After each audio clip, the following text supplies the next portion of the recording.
one email about mental models, productivity, and more. I hope you give it a shot and sign up. We'd love to have you. Today, we are talking about what do you do when no one's paying attention?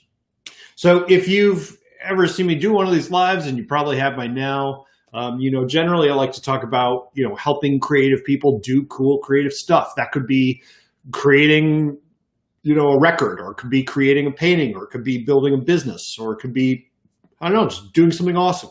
Because I legitimately and deeply believe, excuse me, you know what that is? That's seltzer. I legitimately and deeply believe that we are in a place in our society in general, world society in general, where creative people are the way we're going to fix things and the way we're going to make things better. And I think that if you give empathetic, caring, creative, intelligent people the tools that they need, they're going to make the world a better place. So yesterday, I talked a little bit about doing a low stakes sort of testing environment. Basically, what I was saying is, part of the problem with doing something new or doing something creative is that you don't really have any experience to point to and say, yeah, I did this before and I knew it worked out, right? It could even be the case of maybe your friends or your family or whatever, kind of, you're worried that they're going to think it's weird, or they do think it's weird, or whatever you're going to do. It's hard to make a change in that way. So you create this kind of low stakes environment where, maybe you post anonymously, maybe you just throw something out there and you just don't put your name on it. Whatever you got to do in order to build that muscle and get some experience and be able to look back and say, hey, it did go well. But what do you do when no one is paying attention at all, right? What do you do when you spend all this time on something that you care about and you put it out there and no one notices? Sometimes that's even worse than getting negative feedback. So what do you do about it, right? So couple things. First of all, I think a huge kind of mental block people have when they start to think about this stuff is that they make it very complicated. They make it very complex. They make it very intricate, and it doesn't have to be that way. And what I'm going to give you is I'm going to tell it to you, and you're going to be like, that's it. It's too easy. I'm telling you right now, it's going to be your response. I'm going to tell you what you can do to make sure that people pay attention to the creative work that you put out there, whether that's trying to get new clients or trying to get people to listen to you or trying to get people to read your writing or whatever. I'm going to tell you how to do that. And you're going to be like, it's too simple. Because we kind of want things to be complicated, right? We want things to be hard because it feels like it should be hard, because we're always told that if you want to do something that matters and you want to do something that's good, it's got to be hard, right? Nothing that comes easy is going to be that good. That's what people tell you, right? So I'm going to tell you the opposite. Actually, it's very easy. Hello, Facebook user. I'm actually going to make it very easy for you to get people to pay attention to your creative work. All right? This is how you do it. Before you release your record, before you what's up, Paul? Paul Gimbel says, hey, before you release your record, before you put your book out, before you do the business, before you do it, you do this low stakes testing environment thing that I've been talking about, right? You do this low stakes testing environment thing. You put yourself out there. You do it, and you do it consistently, and you do it over and over and over. And then when you're ready to do it, you do the exact same thing, but you put your name on it. And you just do it, and you do it, and you do it. And you consistently do it. And that's it.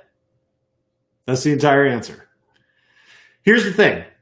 People want to hear what you have to say.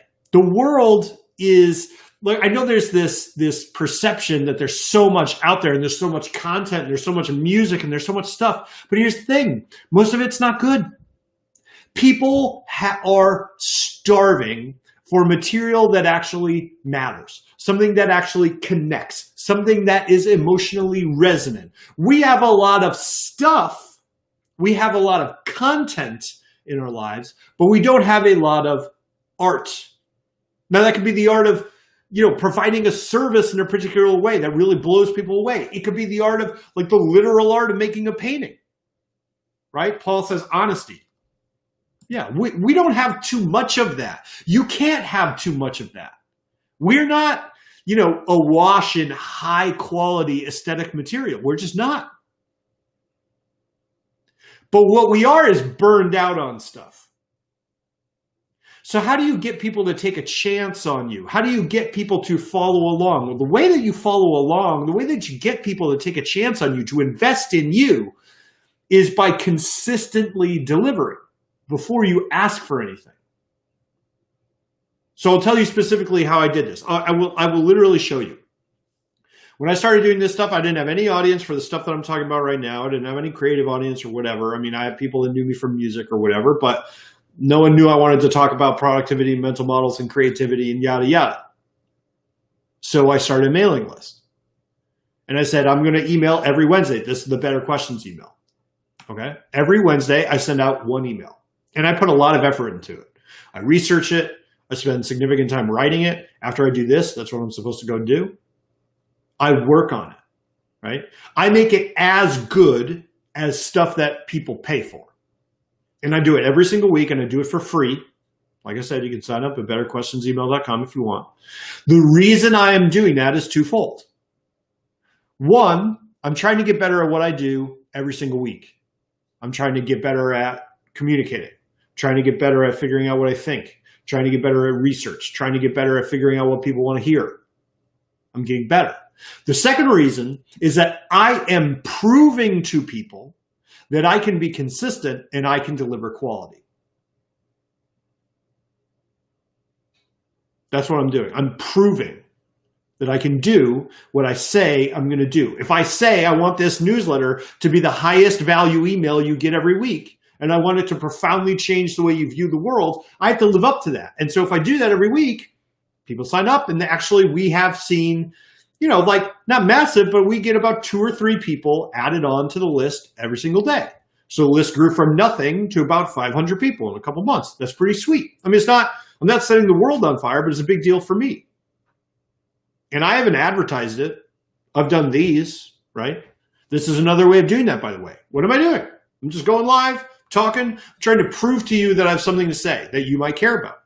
I'm trying to prove to you that I can be consistent. I said I was going to go live every day, and now I'm doing it.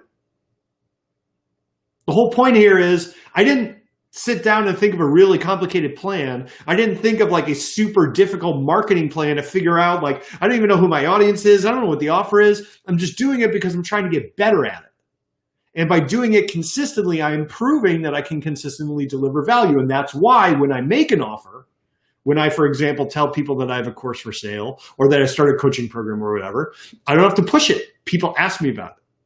Because they're like, hey, you have consistently delivered value every single day. So how do you get people to pay attention? You get people to pay attention by acting as if they're already paying attention. Because ironically, that's what people notice. People notice when you are consistently delivering value, putting yourself out there in such a way as saying, hey, before I ask for anything, I am going to deliver something to you. Paul says, add value to those who have the knowledge you'd like to learn. I'll even up you one better. I'll one up you. Add value to everybody. Just add value. Go out there and consistently show people that you can deliver the value you say you can deliver. Do it before you ask for anything and act as if they're already paying attention. Just pretend they're already paying attention and put yourself out there. It may not happen as fast as you want, but I'm telling you, it isn't complicated. People will start to pay attention. And if they are paying attention and you have consistently delivered value and proven that you can do what you say you're going to do, and then you put out your record or you put a painting up for sale or you publish your book, then you haven't asked for them, it's a totally different scenario. And it's a totally different relationship. And people will pay attention to you. He says, hey, Dan, if Bob Dylan's new record couldn't get Anthony Fantano to review, then how could I? I don't know. Anthony Fantano's reviewed my record. And I'm not as good as Bob Dylan. The question is not, this person's more famous than me and they couldn't do it. What can I do? The question is, who is going to care about what you put out and how can you connect with them? I'm going to try to put out a record before the end of the year. I'm not going to try to get it reviewed in Spin or Rolling Stone or whatever. Who cares? That's not even my audience, right? So who's your audience? Is your audience really Fantano people? Maybe you can build up to that. Likewise for Fantano, right? Apply the exact same principle I'm talking about here, okay? Exact same principle. How can you consistently prove that you can deliver value? If your goal is to get reviewed by Anthony Fantano, I will tell you he's a very nice person. I've rock climbed with him in person, right? We got coffee. He's very nice. So if you want him to pay attention to you, you need to consistently demonstrate that you can provide the value you say you can provide. So maybe you're on a thing where, hey, you're not thinking about this album, you're thinking about 3 albums from now. You got your whole career, right? And if you can, for example, build a community of people that care about you now, not people like Anthony Fantano, but you can build people that care about the stuff that you put out, care about your art, who connect with you as a person, connect with you as a community, other people will notice that. So people like Anthony Fantano or people who are in sort of higher positions of exposure or have larger audiences, those people will notice. People like Anthony Fantano need people like you because they constantly need to surface the next thing.